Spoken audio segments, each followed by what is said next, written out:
In 1838, an English explorer, hacking his way through dense Indian jungle, discovered these beautiful temples.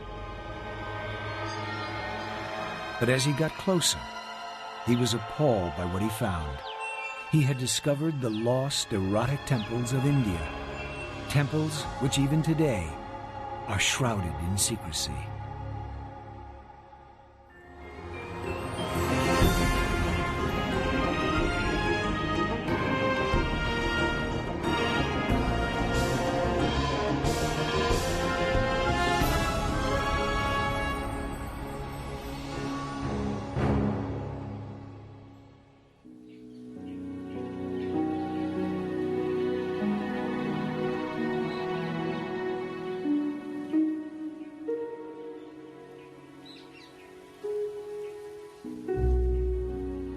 This is the face of India that the whole world knows, the Taj Mahal, one of those amazing works of art that completely lives up to its reputation. With its perfect proportions, its white marble finish, and the beauty of its intricate inlay, it's consistently voted the most beautiful building in the world. It was built for love by a Muslim emperor in the mid-1600s, about the same time Versailles was being created for the kings of France. Shah Jahan built it for his favorite wife, Mumtaz Mahal.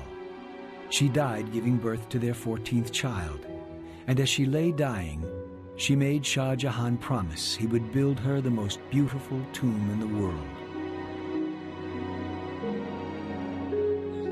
Despite having a harem of over 5,000 women, Shah Jahan was madly in love with his favorite wife and promised to honor her wish.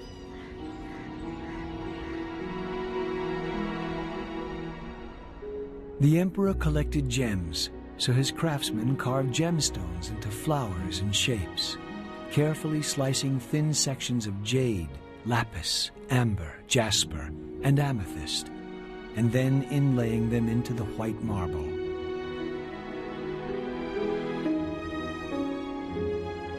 When the Taj Mahal was finished, its perfect white marble proportions at the end of a long, formal garden completely fulfilled Shah Jahan's promise to his dying wife.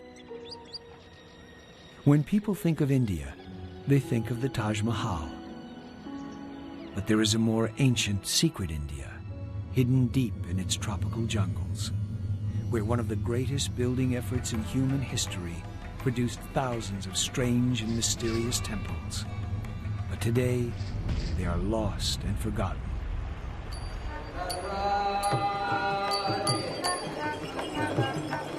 This is India's deep south, the heartland of traditional Indian faith and culture, a land of dazzling emerald green rice fields and immense palm forests, where every few miles a temple soars above the surrounding countryside.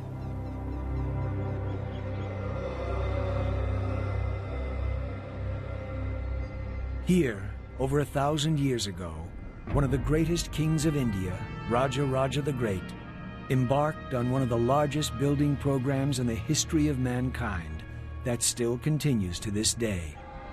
He and his successors moved more stone than the Great Pyramid of Giza, and his artists created some of the greatest treasures the world has ever seen. Over time, Raja's temples became larger and larger. This one is so vast that more than 200 Taj Mahals could fit comfortably within its walls. Why did Raja do it?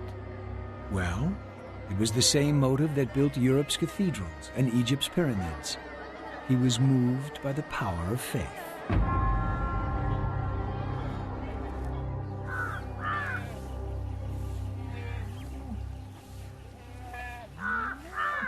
This is a land with almost as many gods as people.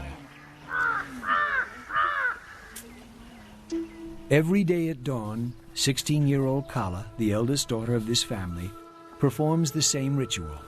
As the sun rises, she draws intricate designs with colored rice flour outside her front door to bring good luck.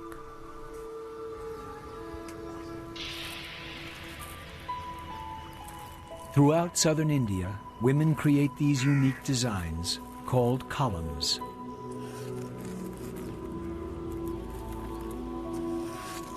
A column is not meant to be permanent, though, and the colored rice flour is dispersed throughout the day, only to be renewed the following morning. The rice flour goes to feed the ants and insects. Hinduism believes all life to be sacred. Even the humble insect has its place. In the larger temples, hundreds of priests carry out the thousands of religious tasks necessary to keep the gods happy. But these are not the gods of the West. Here, the priests are worshipping a phallic symbol, a stone lingam found in thousands of Indian temples. The West has never understood this erotic side of the Hindu religion, with its lingams, naked sculptures, and many-faced gods.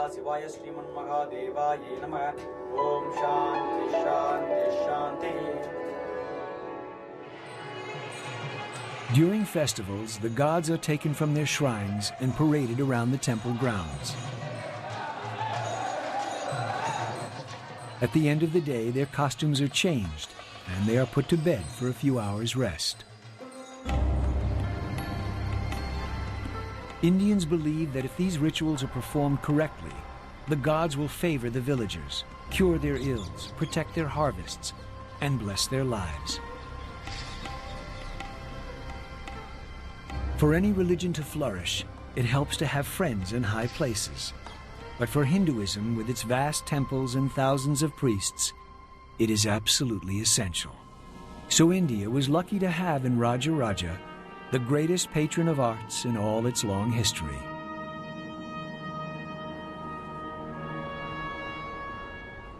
And this is where he started, with this great temple at Tanjore. When it was finished 1,000 years ago, it was the most amazing building in India, more than 10 times taller than anything built before it. And it's not only huge, but it's all made of granite, one of the hardest stones in the world. The personality of Raja Raja is stamped all over this building. The most successful king the South ever produced had to build the greatest temple ever seen.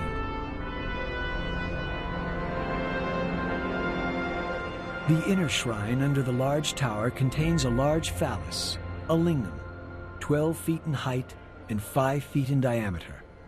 The lingam is the symbol of one of India's most powerful and popular gods, Shiva. Every day, priests wash and dress the lingam, pouring milk and other sacred potions over the stone. The lingam stood for the power and fertility of the king. So Raja Raja, as one of India's most powerful kings, created one of India's largest lingams. Until recently, we had no idea what the great king looked like. But then archaeologists made a sensational discovery. They found a narrow passageway running around the central shrine that had been sealed up and forgotten hundreds of years ago. When the excavators peered in, they found its walls covered with unique paintings from the time of Raja Raja the Great.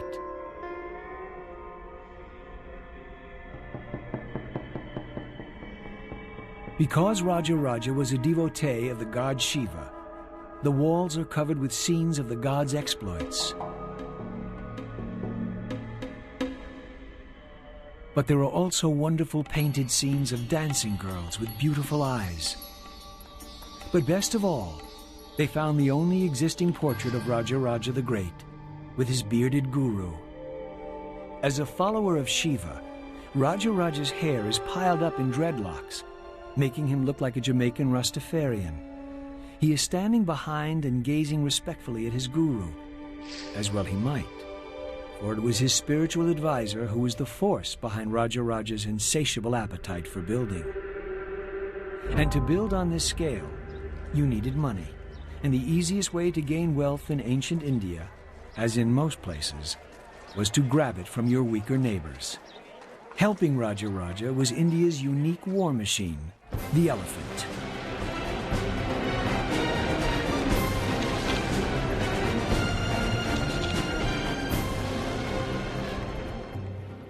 Here in the jungles of southern India, Raja's men searched for wild elephants.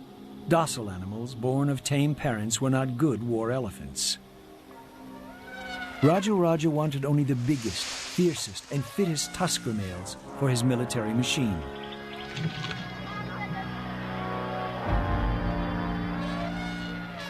A stockade was constructed by up to 1,000 elephant trainers, or mahouts. They would then drive the herd into a funnel that led into the stockade. Once the elephants were inside, the door was shut and the training process began.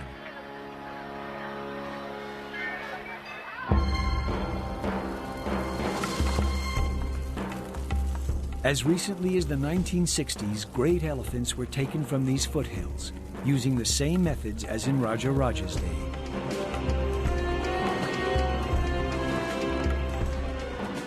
They picked the strongest bulls to be trained for the battlefield. The rest would become working elephants, used for Raja's construction projects. A single enraged fighting elephant was said to have the power of 6,000 horses. So how did the mahouts control this power and make sure their elephants were ready to fight? It was simple. They got the elephants drunk. Before a battle, the war elephants were made to drink erect, fermented rice liquor. As in humans, it made the elephants ready to brawl.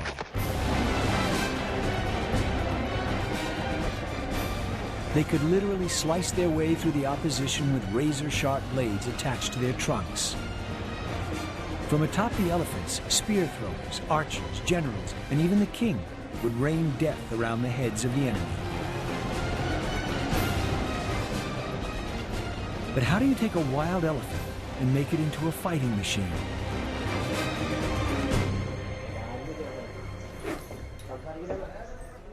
By the skills of the mahouts, the legendary elephant trainers of India.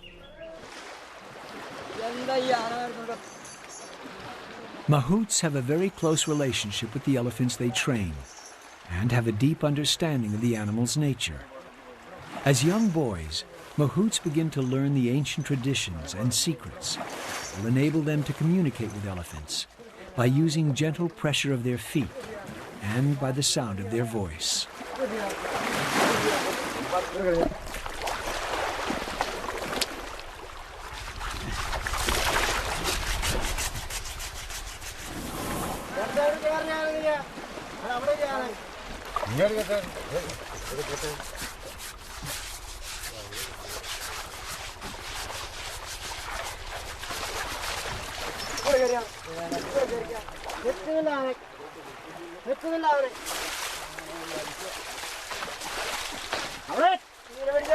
Elephants are very intelligent animals and can perform complicated tasks with amazing dexterity and strength. Raja wanted every elephant he could get his hands on. He was one of the most ambitious kings the world has ever seen. No one had ever built higher in India until Raja's great temple at Tanjore. In only a few years, hundreds of thousands of tons of pure granite, one of the hardest stones in the world, were hacked out of the earth to build his dream temple. The quarry that provided the granite for the temple was over 50 miles away. So how did they move this huge amount of granite 1,000 years ago?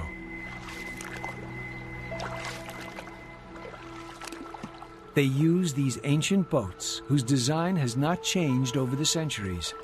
From Bronze Age Ireland to modern Tibet, the coracle is mankind's favorite boat.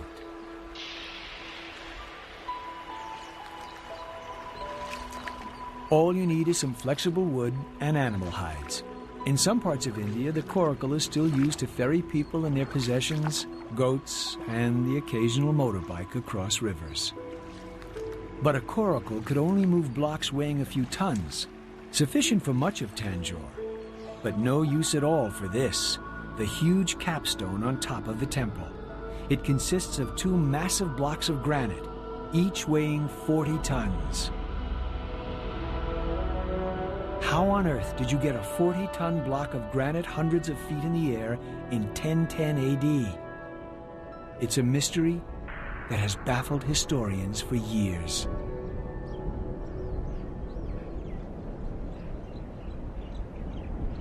The exotic lost temples of India are as full of mystery today as they were when Western explorers first stumbled onto them over a century ago.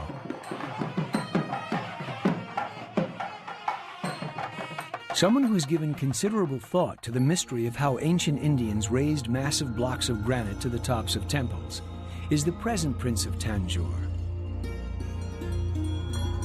He's fascinated by the achievements of India's greatest king, Raja the Great. He told us of a legend passed down from generation to generation in his family that might provide a solution to the mystery of the giant capstone.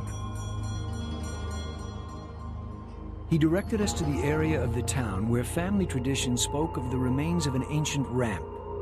After searching the area, we found what clearly looks like an ancient ramp, with a gentle 6-degree slope pointing towards Tanjore Temple, which stands just over a mile from this spot. A ramp from here, with this gentle slope, would exactly intersect the top of the Tanjore Shrine, 216 feet in the air. What's more, the ramp is exactly where you might expect to find it. Most Hindu temples face east to meet the rising sun, and it is to the east that all the smaller buildings are constructed. So the only direction to build an enormous ramp is from the west. And that's just where we found our ramp. So the evidence points clearly to this being the remains of the ramp used to get the 40-ton blocks to the top of the temple. But how did Raja move 40 tons of solid granite up a mile-long ramp 1,000 years ago? Elephants. After all, he had tens of thousands of them in his army. But no one has used elephants to move blocks of this size in living memory. So we decided to try an experiment. We ordered a block of granite to be delivered to a slope identical to the ramp we had discovered at Tanjore.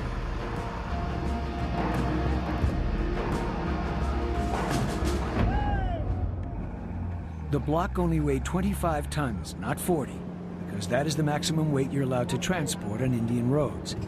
Even this weight took 3 days and 3 nights to travel the 200 miles from the quarry.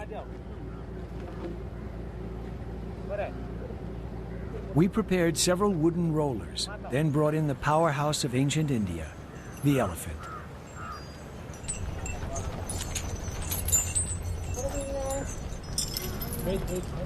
The elephants moved into position to both push and pull the block.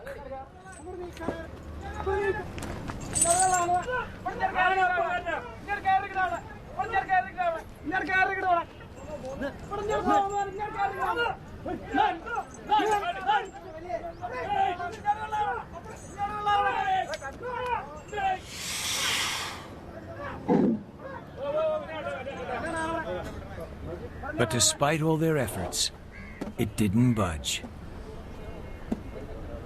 It looked as if we had failed.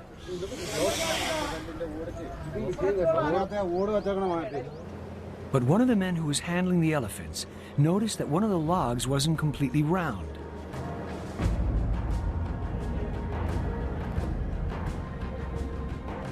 That log was removed, and the elephants tried again.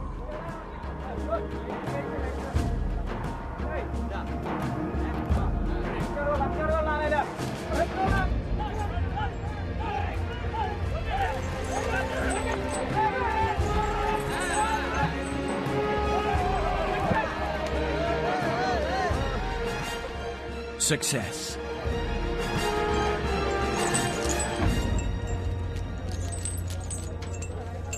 Not only did the elephants move the block, they picked up the rollers and put them in place for the next push.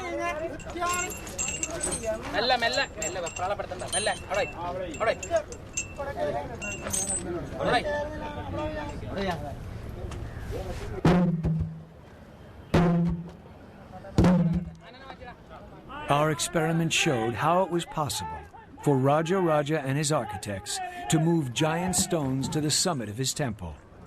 But how did they cut the stones in the first place? Remember, this temple is built almost entirely of granite, one of the world's hardest stones. How did Raja's workers 1,000 years ago shape and carve this immensely hard stone using only primitive tools?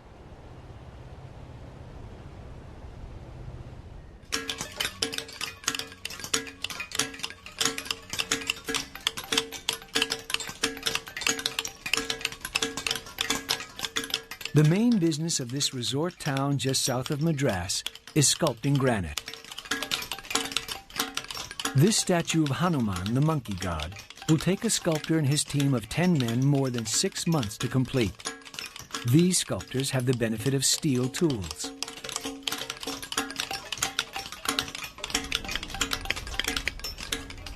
In the 9th century, the only tools available were made of soft iron. It would have taken many years for a statue like this to be carved. So this carved rock face must have taken decades.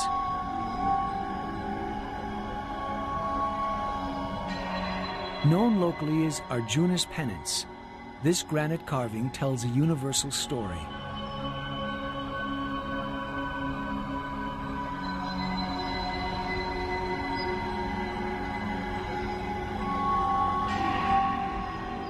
See this holy man standing in the burning sun on one leg, with his hands in the air performing a penance?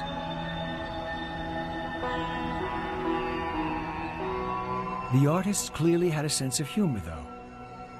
At the bottom of the wall is a little cat, holding the same difficult pose.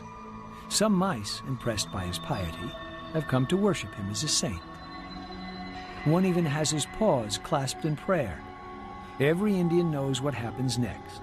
The cat eats the mice. The sculptor is warning of the dangers of false prophets.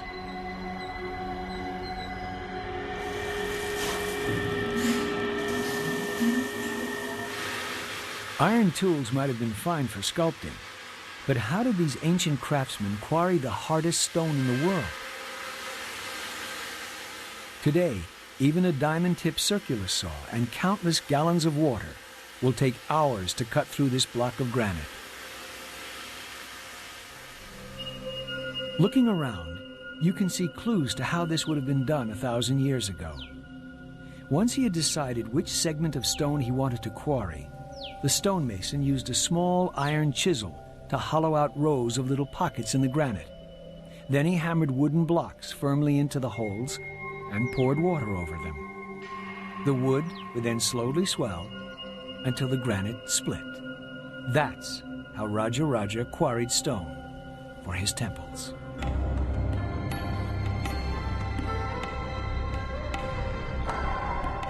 During Raja's lifetime, millions and millions of tons of granite were cut and transported, because Tanjore was only one of the many temples he and his family built. Raja moved enough granite to build the Great Pyramid of Giza.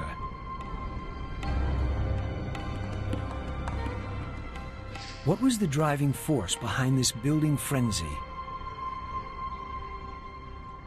Religion. You see, as a king, Raja was in a terrible bind. On the one hand, his religion told him not to kill, but on the other, as a successful king, he was supposed to make war on his neighbors. And so he was responsible for the death of hundreds of thousands of his enemies.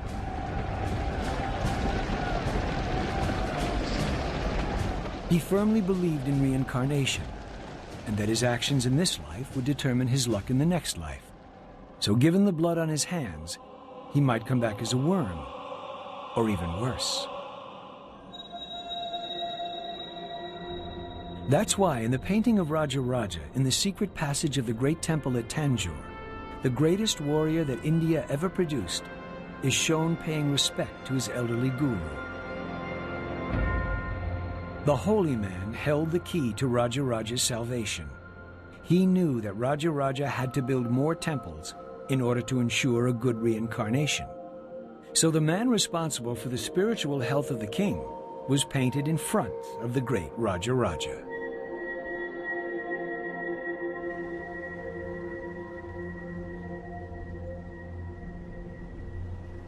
Even for a king as rich as Raja the Great, building a new temple was an expensive operation. It wasn't just the building, it was the upkeep. An Indian temple employs thousands of people.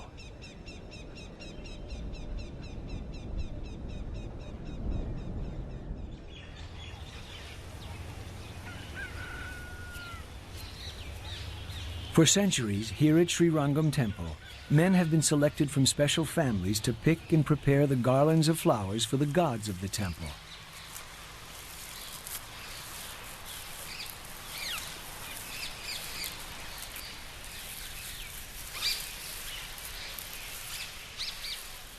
"58-year-old Ramanuja can never marry and must maintain a vow of silence as he prepares garlands for the gods.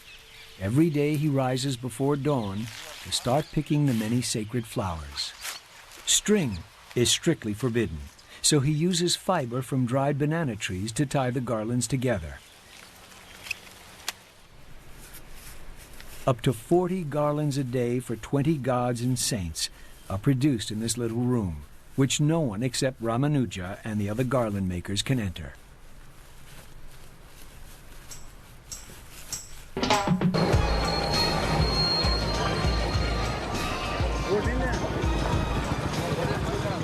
Five times a day, Ramanuja walks from the flower gardens belonging to the temple, past shops selling everything from butter to bronze.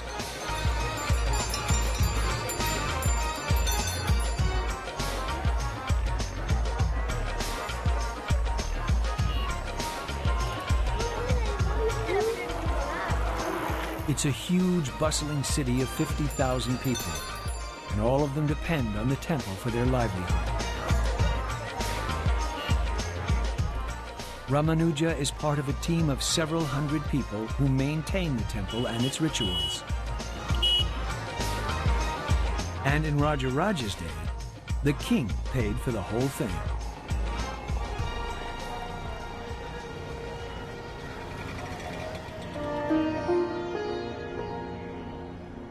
At the end of his journey in the heart of the temple, Ramanuja hands over his garlands to the priests.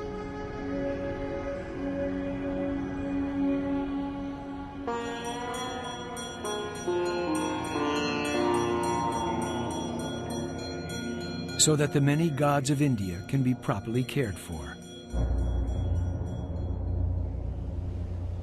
In his lifetime, Rajaraja's great temple at Tanjore was a hive of activity. A temple this big needs hundreds of people to run it. Inscriptions tell us that over 4,000 cows, 7,000 sheep, and 30 buffalo were needed to supply the butter for the hundreds of lamps that lit the temple. It must have been a blazingly bright place. And all this was to light only one temple. Rajaraja provided for hundreds of temples that he created, spending fabulous sums of money to ensure that he kept his karma in good standing. Because of his generosity, Rajaraja hoped the gods would overlook his many transgressions and be persuaded to reincarnate him in his next life as something a little better than a worm. This religious devotion led to an event that radically changed the entire course of all human history.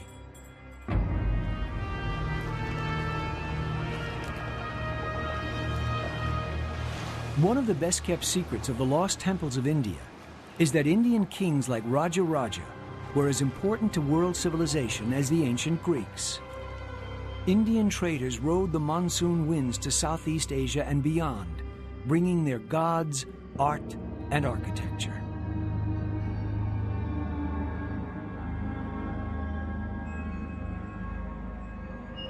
That's why, thousands of miles from Mother India, amidst steaming tropical jungles, the temples of Angkor depict not Cambodian gods, but the gods of India, dancing on every wall.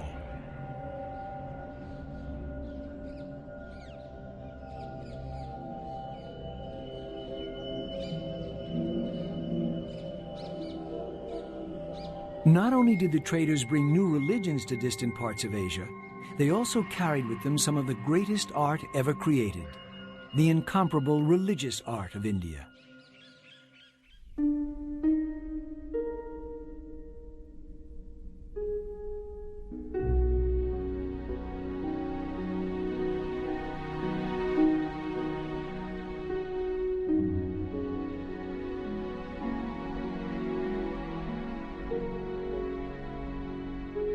This bronze was made for Raja Raja when Europe was still languishing in the Dark Ages, incapable of producing anything that approached the beauty and technical accomplishment of this piece. It is the Lord of the Dance, Shiva as Nataraja, simultaneously crushing the dwarf of ignorance underfoot, beating the drum of creation, unleashing the fires of destruction, and finally raising one hand in assurance, telling us to fear not.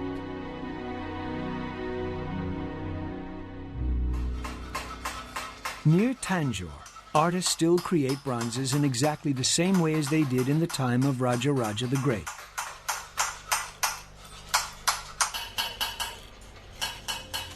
Ramalingam, a 7th-generation master bronze caster, prepares the wax figure for the first stage of this age-old process.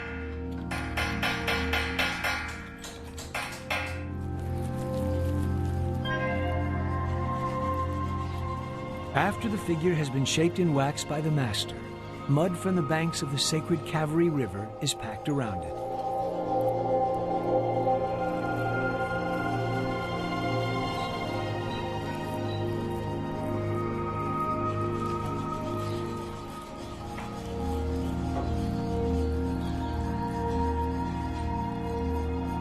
The mud cast is left to dry, then slowly heated until the wax melts completely. The hollow mold is now tough enough for the mixture of precious metals that will make up the image of the god. Copper, brass, tin, gold, and silver are melted together at temperatures reaching over 1,000 degrees centigrade and then poured into the mold and left to cool.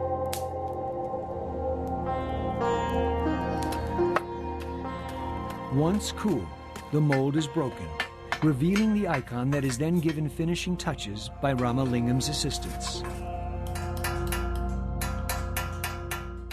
Every single bronze statue is a unique piece, intended to bring the people closer to God.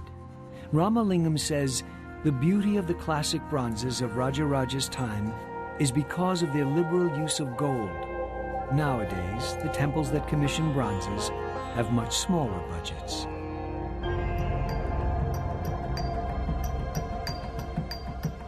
Shiva as Nataraja, caught in a snapshot pose, dances the world into existence. The abandoned whirling of Shiva as he conquers the 3 demons was one of Raja Raja's favorite images.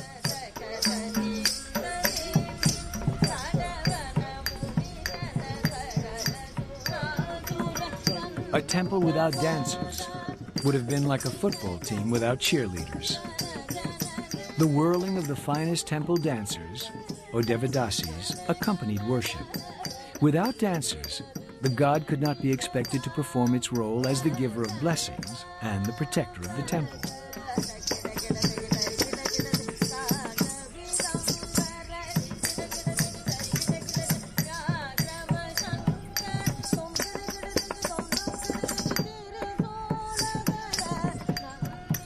A Devadasi, or servant of God, in the days of Raja Raja, was a member of a cultural elite.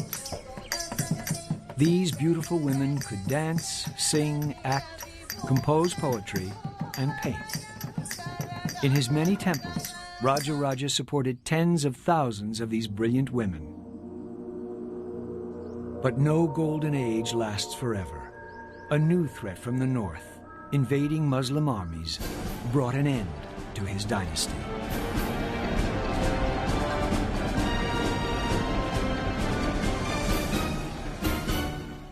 All over the south, in the tens of thousands of Hindu temples, desperate measures were being carried out.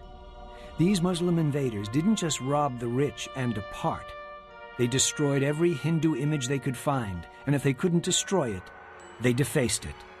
This Muslim army wanted to wipe Hinduism off the map of India. So Hindu priests hid precious idols. Bronzes covered with gold and diamonds were buried or locked in secret rooms. The bronzes were a prime target for the invaders, searching for jewels and precious metals. These bronzes were all taken from their temple shrines and buried in fine white sand, to remain hidden for over 700 years until their discovery in 1965. One of the greatest archaeological discoveries of the century.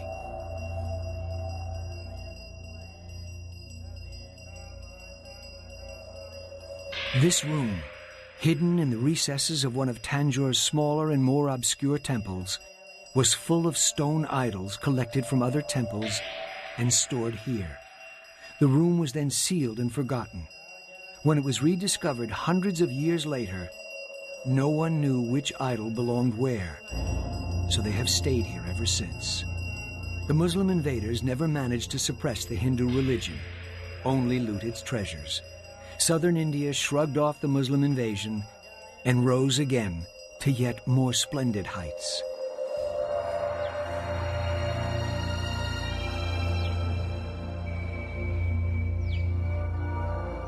The heartland of southern India, with its sun-baked red earth and huge piles of granite boulders that look like they have been arranged by playful giants, could be mistaken for the surface of Mars. But amazingly, a great Indian city once flourished here, and its inhabitants looked back to the golden age of Raja Raja and built a celestial city beyond anything even Raja Raja had imagined. Centuries after Raja Raja's temples had been swallowed by the jungle, a new mysterious holy city rose on a barren plain in southern India called Vijayanagara, the City of Victory. It was founded in 1350, and within 30 years, the city was larger than any other on Earth, with a population 50 times greater than medieval London or Paris.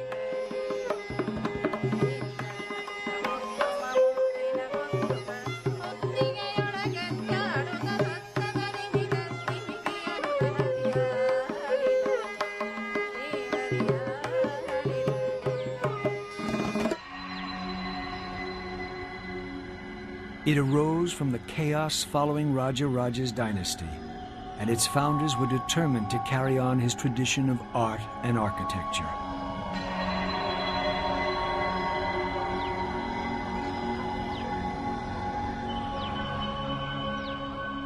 The carved granite murals created for their court show us the lifestyle of the rich and famous.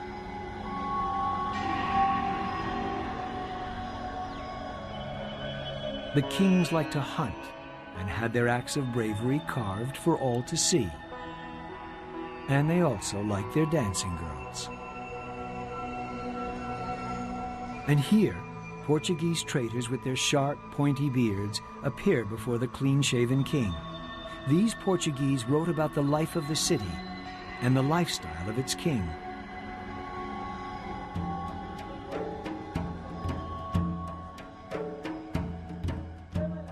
The king allowed the Portuguese traders to witness his morning routine.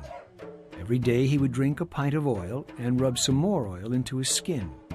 Wearing only a loincloth, he would exercise with his sword and wrestle for a time with his favorite opponent.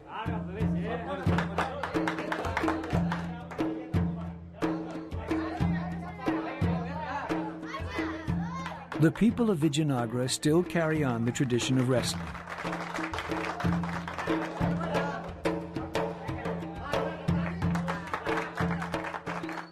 Though in the modern version, the idea is to hold your opponent up in the air for more than 3 seconds to secure a victory.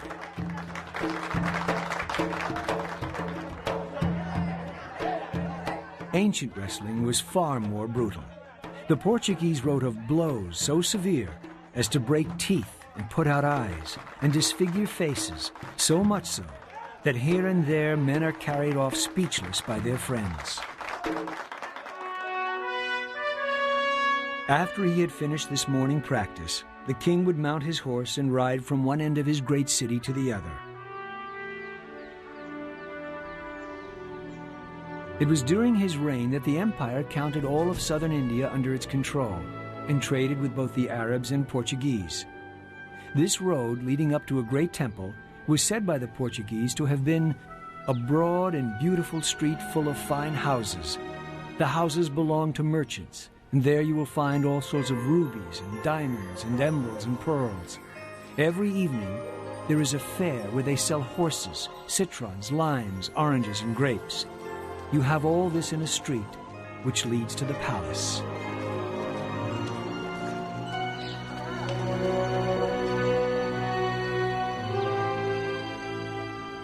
In the heat of a southern summer, life at Vijayanagara was only made bearable by water tanks, the swimming pools of ancient India.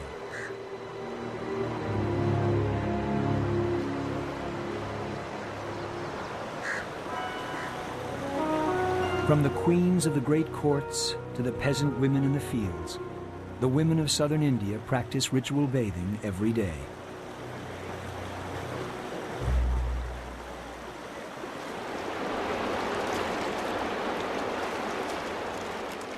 This is where Europe learned that it might be a good idea to take a bath more than once a year.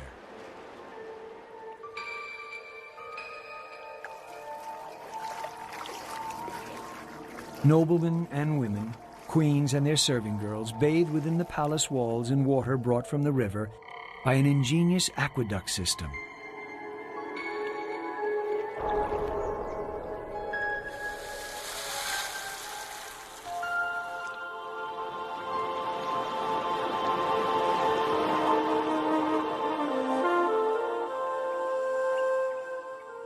The City of Victory is literally covered in game boards.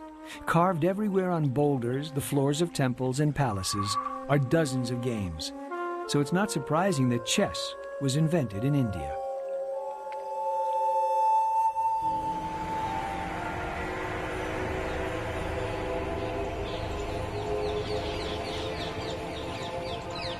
It's called Chaturanga.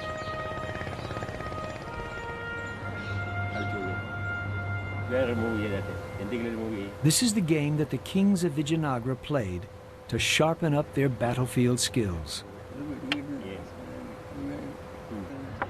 Check. The elephant piece was the castle of today's game, and the most powerful piece. It can move in all directions and even leap over weaker pieces.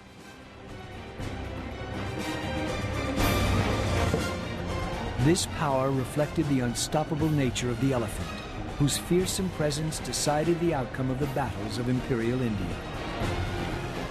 A game of Chaturanga could last for days or even weeks, as long as a real battle, with the loss of the godlike king spelling defeat.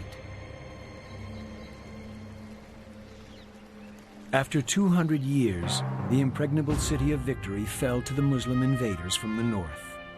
This was not just a battle for territory and plunder.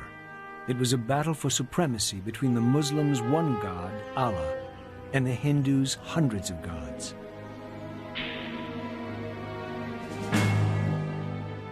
The Hindu general was beheaded on the battlefield, and the battle was over. His army stopped fighting, downed their weapons, and retreated when they saw their leader's head waved aloft on the end of a spear.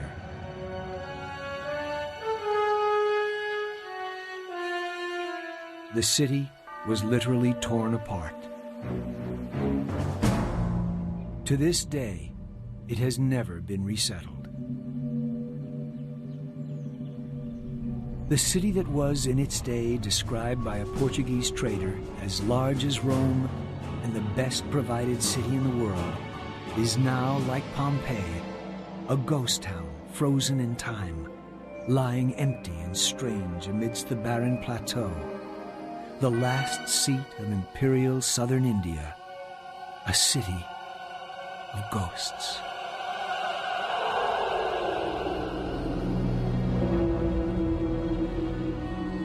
But the South rose yet again, and conscious of the traditions of Raja the Great, built ever larger and more beautiful temples, the jewel of which is Madurai, the grandest and most graceful of all India's temples.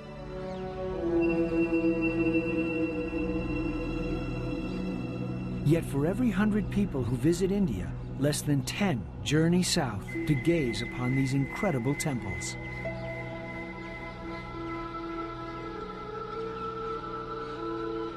The central shrine was the home of the gods, and it was considered incorrect to build anything other than a modest but often gold-plated roof over the shrine. So since the central shrine couldn't be enlarged, the rest of the temple began to get bigger and bigger.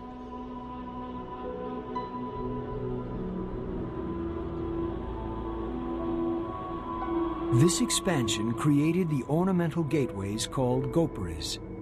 Now they took wing and soared to unprecedented height and glory. The ones at Madurai are particularly graceful and crowded with sculpture. One gateway has more than 1,000 individual statues on it.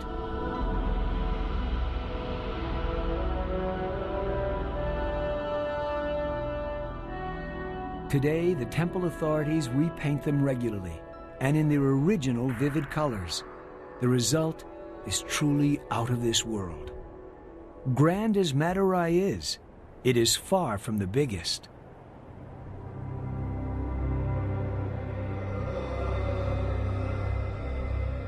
That title goes to Sri Rangam, which is so vast that it could comfortably hold the Kremlin, the US Senate buildings, and the Houses of Parliament, and still have room for the Palace of Versailles and St. Peter's in Rome.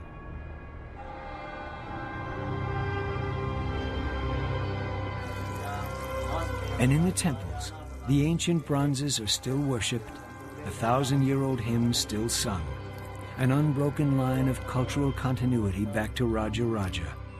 But to the majority of people in the world, even to many in India, this is a lost and forgotten world. Why have these temples, the legacy of Raja Raja, been ignored by the Western world? Part of the answer lies in what happened here in February 1838.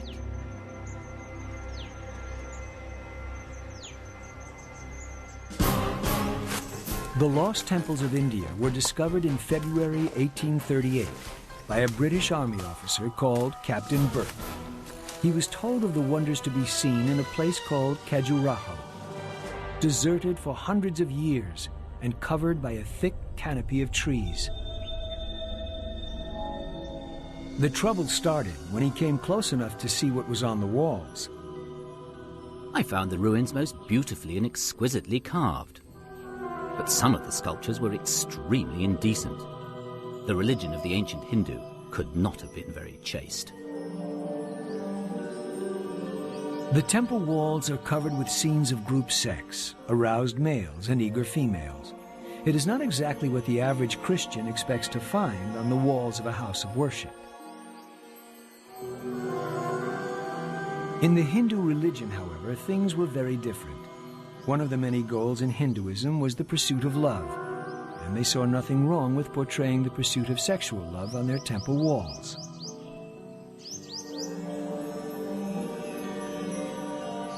But these temples shocked the European visitor, convincing him of his moral superiority. "Our religion is sublime and pure and beneficent," said William Wilberforce, the man who ended the slave trade within the British Empire. "Hindu religion is mean and licentious and cruel." The sensuous nature of Hinduism was too extreme for the Victorians. The erotic temple sculptures and the lascivious activities could not be mentioned in mixed company. It was the Victorian sense of propriety that caused the temples and art of southern India to be ignored by tourists and scholars.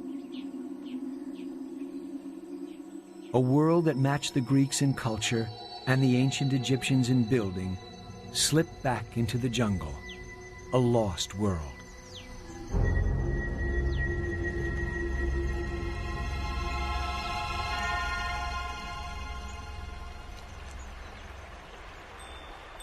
The Europeans in India may have found Hindu gods and temples strange and uncivilized, but they admired and felt comfortable with the architecture of India's Muslim overlords and their one god, Allah.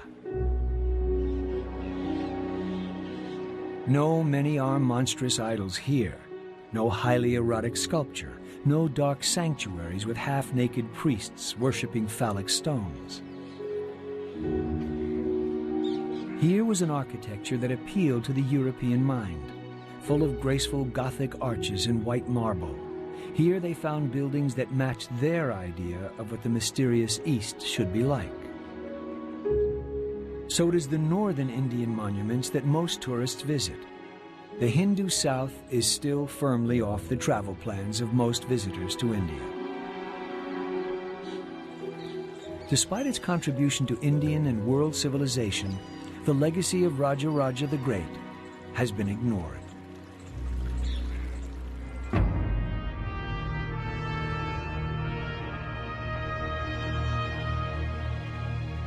But in southern India, in the temples that Raja Raja and his successors built, the priests still carry out ancient rituals that have remained unchanged for thousands of years. While the rituals of King Solomon's court in Jerusalem have faded, and the rites of the Ming emperors in Beijing's Forbidden City have all but vanished, to enter a temple here is to enter a time warp. At dawn, in a ceremony carried out every day for thousands of years without interruption, the priests chant the ancient magical words to wake the gods. Gods carved in stone by Raja Raja, the greatest Hindu king that ever ruled.